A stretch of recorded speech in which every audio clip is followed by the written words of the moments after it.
그 후에 예수께서 디베랴 호수에서 또 제자들에게 자기를 나타내셨으니 나타내신 일은 이러하니라. 시몬 베드로와 디두모라 하는 도마와 갈릴리 가나 사람 나다나엘과 세베대의 아들들과 또 다른 제자 둘이 함께 있더니 시몬 베드로가 나는 물고기 잡으러 가노라 하니 그들이 우리도 함께 가겠다. 하고 나가서 배에 올랐으나 그날 밤에 아무것도 잡지 못하였더니 날이 새어갈 때에 예수께서 바닷가에 서셨으나 제자들이 예수이신 줄 알지 못하는지라. 예수께서 이르시되 얘들아, 너희에게 고기가 있느냐? 대답하되 없나이다. 이르시되 그물을 배 오른편에 던지라. 그리하면 잡으리라. 하시니 이에 던졌더니 물고기가 많아 그물을 들 수 없더라. 예수께서 사랑하시는 그 제자가 베드로에게 이르되 주님이시라. 하니 시몬 베드로가 벗고 있다가 주님이라 하는 말을 듣고 겉옷을 두른 후에 바다로 뛰어내리더라.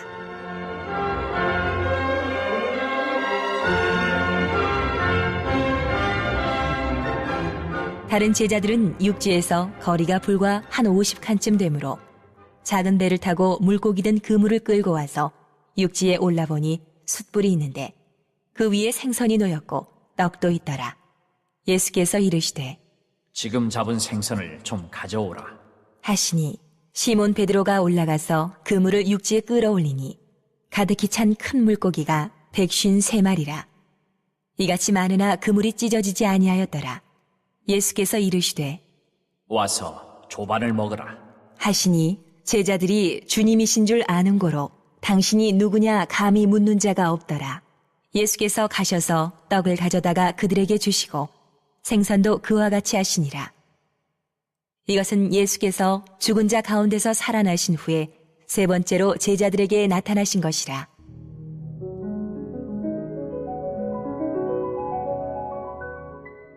아멘. 오늘 우리가 갈릴리에 오신 그리스도, 예수님의 부활은 온 인류의 기쁜 소식입니다. 최고의 뉴스예요. 나를 죄에서 구속하여 주시고 온 인류를 구원하신 예수님은 부활을 통해서 우리에게 새 생명을 주셨습니다. 그 새 생명을 주신 예수님의 부활은 우리에게 기쁨과 감격을 누리게 하여 주시고 그 누림으로 살아갈 수 있도록 우리에게 한없는 은혜를 주셨습니다. 그리고 축복하셨습니다. 또한 구원받는 백성들의 삶을 이 땅에서도 우리가 복을 누리고 살아갈 수 있게 하셨지만은 더 나아가서는 하나님 나라 영원한 기업을 우리에게 얻게 하셨다는 사실을 우리는 믿고 승리자가 되었습니다. 자, 이런 예수님은 과거의 모든 것을 다 용서하십니다. 제자들은 부활을 못 깨겠습니다. 자신들이 무엇을 어떻게 해야 할지도 몰라서 오늘 목표를 잃어버린 그들은 이전의 직업으로 돌아갔던 것을 볼 수 있습니다. 믿음의 여정에서 쉽게 다가오는 시련의 모습을 오늘 제자들을 통해서 또 우리가 볼 수 있고 우리 자신도 볼 수가 있습니다. 신자들은 고난을 만나거나 또한 갈 바를 알지 못할 때 언제나 과거의 생활로 돌아갑니다. 그 과거의 생활로 돌아가면서 그냥 자기만 돌아가는 것이 아니라 주위의 사람에게도 그 영향을 주고 있다는 사실을 우리는 알아야 된답니다. 자, 요한복음 우리가 8장 11절에 보면은 가늠한 여인이 사람들에 끌려서 예수님 앞으로 옵니다. 그래서 그들에게 뭐라고 합니까? 모세의 법대로 이 사람을 어떻게 처리하겠느냐고 주님한테 묻습니다. 주님은 아무 말씀도 하시지 아니하고 죄 없는 자가 이 돌을 던지라는 식으로 글을 쓰셨습니다. 글을 쓰셨을 때 사람들은 그 죄에, 그 하나님 걸려있는 죄에 한 사람도 걸려있지 않았기 때문에 성경에는 그렇게 써있지 않지만 그 돌로 치려는 돌들을 다 내려놓고 돌아갔습니다. 그때 주님이 이 잡혀온 여인에게 묻습니다. 정죄하는 사람이 다 갔느냐고 묻습니다. 그때 그 여는 대답합니다. 주여 없나이다. 다 가고 없다 그랬습니다. 그래서 예수님께서 이르시되 나도 너를 정죄하지 아니하노니 가서 다시는 죄를 범하지 말라 하시라. 예수님의 사랑의 하나님이십니다. 우리는 그 하나님이 사랑의 하나님이시기 때문에 우리가 살아갈 수 있고 우리가 살아가는 그 사랑 속에 살기 때문에 오늘도 우리가 행복할 수 있는 것입니다. 하나님은 우리를 사랑하시기에 우리를 어땠겠습니까? 우리의 죄에서 우리의 고통과 괴로움에서 질병에서 우리를 건져 주셨다는 거예요. 더 나아가서는 영원한 형벌을 받아야 할 우리를 구원하시려고 십자가까지 짊어지고 죽기까지 사랑하신 분이 바로 예수님이십니다. 그 예수님이 우리 죄를 구원하신 예수님이 지난 과거도 현재도 미래도 모든 죄도 모든 다 용서하셨다는 사실입니다. 그리고 우리를 용서하시고 끝나는 것이 아니라 우리를 구원해 주신 분이 바로 예수 그리스도시다. 그분이 지금 우리에게 오셨습니다.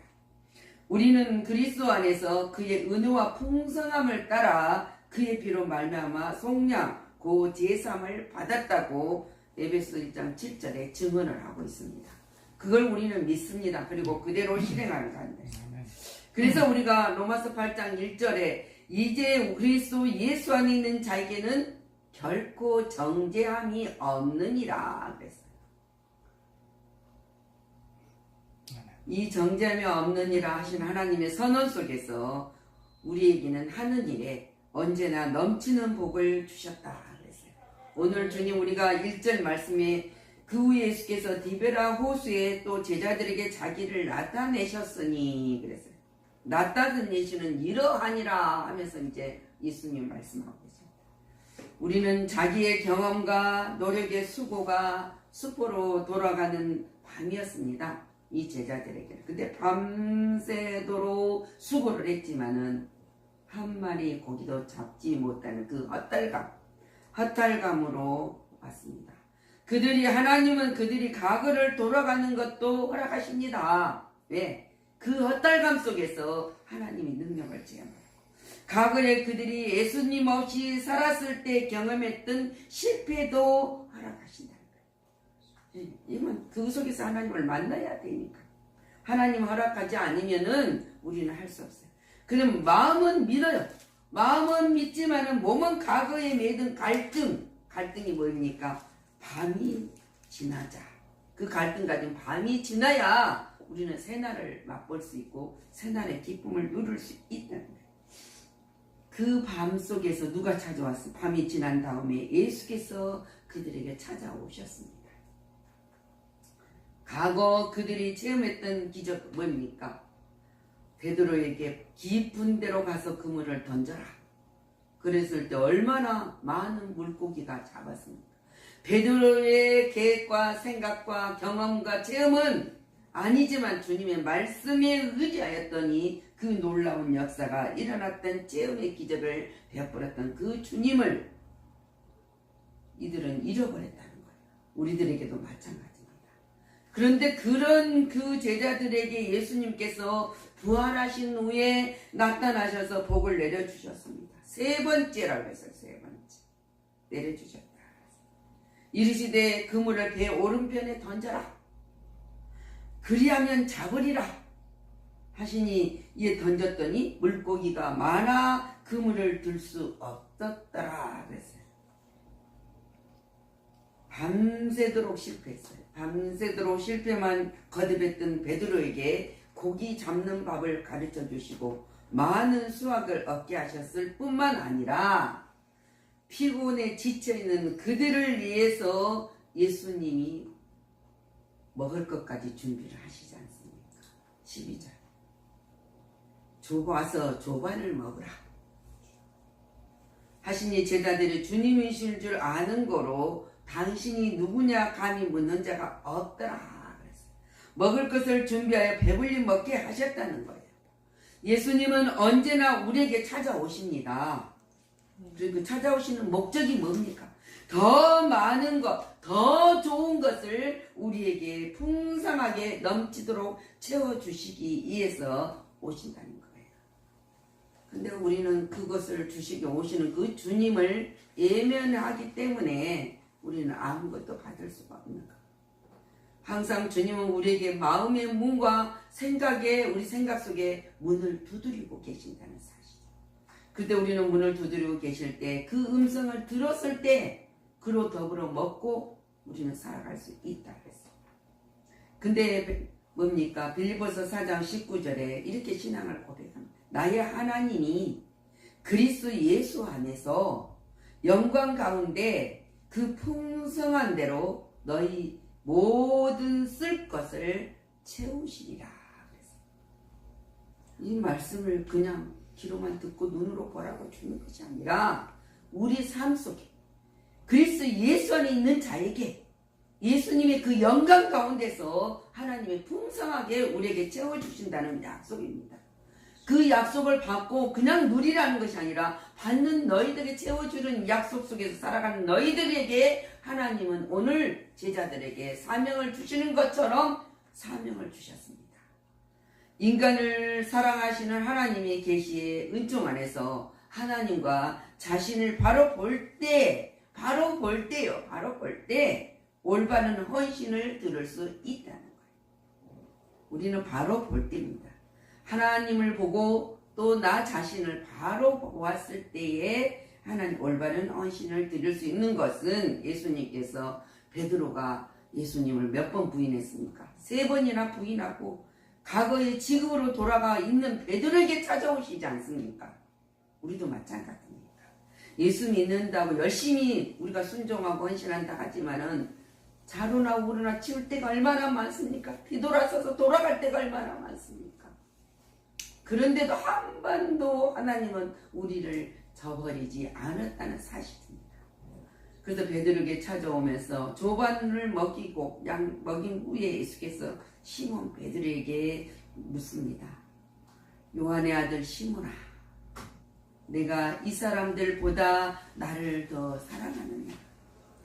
하시더니 베드로가 주님 그렇습니다. 내가 주님을 사랑하는 줄 주님께서도 아십니다. 그러면 너는 내 양을 먹이라.